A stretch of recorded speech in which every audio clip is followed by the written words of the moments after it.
لتشاء الصدف والأقدار أن نلتقي بفلسطيني أنجب طفلة أسماها الجزائر، حبا ببلد لم يتخلى عن الشعب الفلسطيني في محنته، وكان أول المتضامنين في وقت قل فيه المنصفون.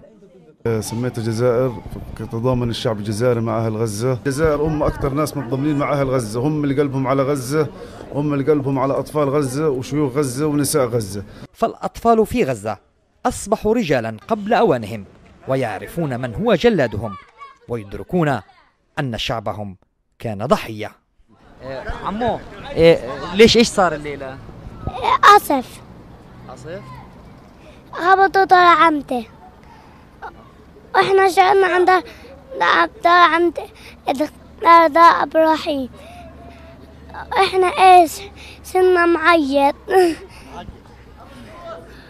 ايش كمان.